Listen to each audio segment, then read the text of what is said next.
Alhamdulillah kita bersama dengan Ernie Sofina dari daerah Tutul. Assalamualaikum Ernie. Waalaikumsalam warahmatullahi wabarakatuh. Selamat Hari Raya kepada rakan-rakan semua di Bandar Seri Begawan. Selamat Hari Raya kembali.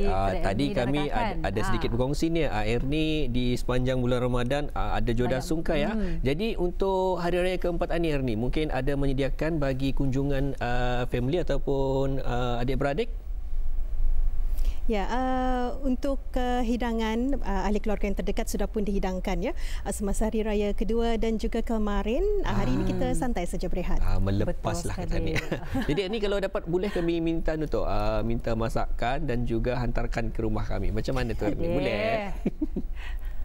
InsyaAllah kalau diberi masalah untuk menyediakan bahan-bahannya, terutama sekali gulayan-gulayan yang jarang kita ni dengar ya, seperti sayur paha-paha yang jarang kita dengar lah. Macam-macam tu. Alhamdulillah. Marvelousnya orang. Okay. Baik, kita serahkan bersama dengan Ernie untuk mengongsikan info daerah dari daerah Tutong. Silakan. Baik, terima kasih rakan-rakan saya di Bandar Seri Begawan. Assalamualaikum warahmatullahi wabarakatuh. Selamat pagi dan salam sejahtera Auda. Kita bertemu di 4 Syawal ini seperti biasa ya. Satu bahan khusus sempena Hari Raya ini akan kami kongsikan. Jadi terus kita saksikan dulu bersama rakan saya Majdi.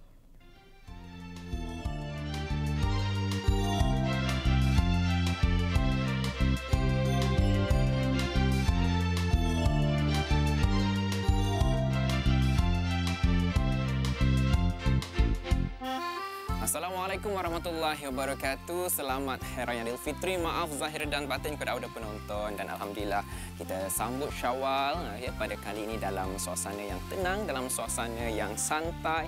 Dan auda pada kali ini saya akan membawakannya wawancara mengenai dengan menyambut Aidilfitri di musim COVID-19, satu perspektif dari sudut pandang Islam. Dan bersama saya adalah Tuan Imam Haji Kamaluddin yang akan membincangkan mengenai dengan tajuk kita kali ini. Assalamualaikum Tuan. Waalaikumsalam warahmatullahi wabarakatuh. Apa khabar kita? Alhamdulillah baik. Ya, selamat Hari Raya Aidilfitri, maaf zahir dan batin. Selamat Hari Raya Aidilfitri, maaf zahir dan batin juga. Baik Tuan.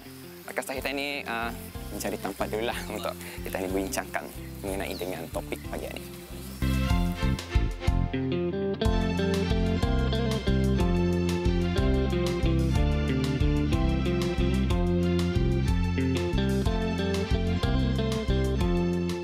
Kita pun mengetahui ya, menyambut Aidilfitri pada tahun ini memang kita dapat lihat perbezaannya jika dibandingkan dengan tahun-tahun yang lalu. Mungkin kemeriahan pada tahun ini agak berkurangan disebabkan COVID-19 masih lagi ya berleluasa. Kita ni masih lagi di bawah ancaman COVID-19. Namun menyambut Aidilfitri memang sudah pastinya kita ni menyambut kemenangan setelah sebulan berpuasa, dan kita ni ingin mengetahuilah dari sudut pandang Islam atau perspektif Islam dari pandangan Tuan Haji Imam Kamaluddin, kalau boleh kongsikan kepada kami ya, mungkin dari sudut pandang Islam bagaimana tu menyambut Aidilfitri di musim COVID-19 ini, mungkin ada hikmah di sebaliknya atau bagaimana? Alhamdulillah, seperti yang kita lihat pada masa ini COVID-19 masih lagi penularan di semua dunia, termasuklah negara Brunei Darussalam. Jadi kemeriahan Hari Raya memanglah berbeza kita lihat. Jadi di dalam Islam kita lihat hari kemenangan Islam Hari Raya ini ialah kita lihat yaitu kemenangan kita berpuasa sebenarnya. Yaitu setelah menunaikan ibadah puasa kita meraihkan dengan seadanya seperti yang diperintahkan. Jadi walaupun masa ini situasi COVID-19 tak berlaku, kita boleh masih meraihkannya dengan mendekatkan diri kepada Allah Subhanahu wa taala. Bukan semestinya kita menyambut mengikut adat kebiasaan, tetapi kita hendaklah semakin kita ni menyambut hari raya ini semakin dekat kita kepada Allah Subhanahu wa taala. Jadi dari segi macam mana tu yang orang apa yang kita dapat lakukan untuk meminta maaf ataupun sebagainya. Sekarang kebiasaannya kita ni akan mengunjungi rumah orang, tapi yang ni situasi sangat berbeza. Jadi dari segi pendapat Tuan Imam macam mana? Alhamdulillah, kalau mengikut di dalam Islam sendiri pun kita lihat kunjung-mengunjung memanglah kita digalakkan. Tapi oleh kerana situasi sekarang ini situasi penyebaran penyakit, jadi dalam hukum syarak pun kita ni wajib mengelak daripada itu. Kerana kita ni menjaga maqasid syariah itu sendiri. Jadi dalam perkara itu banyak cara yang kita ni boleh buat dalam kita ni tanpa bersalam pun kita ni boleh memaafkan orang dengan cara itu pun kita ni lihat. Kemudian kita ni lihat dalam Kementerian Kesihatan adalah satu kementerian yang wajib kita ni taati. Kerana apa? Kerana diorang ni yang kita ni yang mengetahui tentang penyakit ini. Jadi dalam Al-Quran sendiri kita ni lihat dalam firman Allah Taala, ati'ullah wa ati'ur rasul wa ati'ulul amri minkum wa ulul amri minkum. Taatlah kamu kepada Allah, taatlah kamu kepada Rasul dan kepada ketua. Ketua ini siapa yang dibagi otoriti, iaitu Kementerian Kesihatan. Jadi Kementerian Kesihatan melarang kita untuk bersalam-salaman. Ini kita ni wajib taati. Sebab itu kita ni taati juga apa yang diperintahkan itu kerana untuk kemaslahatan masyarakat itu sendiri dan untuk rakyat kita ni sendiri, rakyat Brunei Darussalam. Dan mungkin juga kalau kita ni sekarang ni memohon ampun dan maaf itu dia semestinya secara fizikal, dia semestinya kita ni melihat orang tu di depan mata. Sekarang ni pun teknologi ada kan, kita ni boleh melalui aplikasi-aplikasi WhatsApp saja hantar voice note, nota suara untuk mohon maaf dan ampun kah. Tapi yang penting sebenarnya bagi pendapat Tuan Imam lah, dari sudut pandang Tuan Imam sendiri, kalau sekiranya lah ada yang orang itu datang berkunjung ke rumah, contoh saudara marakah, adakah lebih afdal macam itu ataupun disebabkan situasi macam ini just ataupun hanya keluarga sajalah lebih baik berkumpul atau macam mana? Alhamdulillah kalau kita lihat ketaatan kita ni kepada ulil amri itu. Bila ulil amri memerintahkan kita, elakkanlah kita ni berkumpul ramai. Kemudian kita ni apa namanya social macam itu, penjarakan sosial itu. Jadi kita ni wajib taatlah.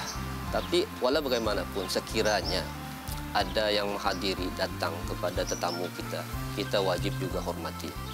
Tetapi hendaklah kita ni mengambil bijaksana, iaitu langkah-langkah yang disarankan oleh pihak yang berotoriti lah.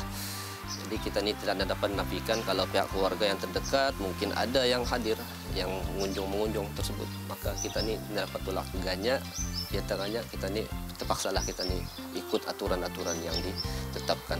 Sebab kita ni tadi berpegang kepada firman Allah itu bahawa kita ni wajib taat kepada pemerintah itu sendiri.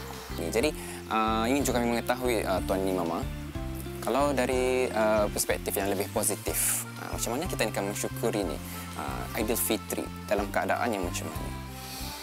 Alhamdulillah, kita ni bersyukur seperti yang kita ni lihat. Aidilfitri ini ialah kunci utamanya hari kemenangan dan hari semakin mendekatkan diri kepada Allah, itu kunci. Jadi macam mana cara kita ni? Kita ni balik semula kepada Allah yang menciptakan. Maksudnya ada sesuatu sekarang ini penyakit. Penyakit itu adalah dengan atas izin dan kuasa Allah Subhanahu Wa Taala. Maka musibah yang berlaku ketika ini kita ni balik kepada penciptanya. Yaitu kalau kita lihat dalam firman Allah Subhanahu Wa Taala, allazina iza asabathum musibah qalu inna lillahi wa inna ilaihi raji'un. Orang-orang beriman apabila mereka ditimpa musibah, maka mereka berkata sesungguhnya kami milik Allah dan tempat itulah tempat Allah lah kami tempat kembali. Jadi kami milik Allah itu namanya berserah kepada Allah, berarti kita ni bertawakal kepada Allah, serah kepada Allah. Maka cara kita ni bersyukur, serahlah kepada Allah Subhanahu Wa Taala. Ada hikmah di sebalik Allah ciptakan. Janganlah kita ni beranggap yang itu buruk kepada kita, tidak. Kerana salah satu sangkaan buruk kepada Allah adalah kurangnya iman kepada Allah Subhanahu Wa Taala. Sangkaan walaupun musibah menimpa, sangkaan baik itu wajib kita ni bersangka baik kepada Allah Subhanahu Wa Taala. Ya, baik. Terima kasih Tuan Haji Imam Kamaluddin atas penjelasannya sebentar tadi. Dan memang dalam situasi masa kita ni alami masa ini, memang kita ni perlu banyak bersabar. Satu, kita ni berusaha kemudian bertawakal kepada Allah SWT. Dan mudah-mudahan kita harapkan agar COVID-19 akan berakhirlah dalam masa yang terdekatnya, insya-Allah. Dan Auda, ingin sekali lagi ingin saya mengucapkan selamat Hari Raya Aidilfitri, maaf zahir dan batin, dan insya-Allah kita akan bersua lagi. Saya kira sampai di sini saja, Auda. Sekian, jumpa lagi.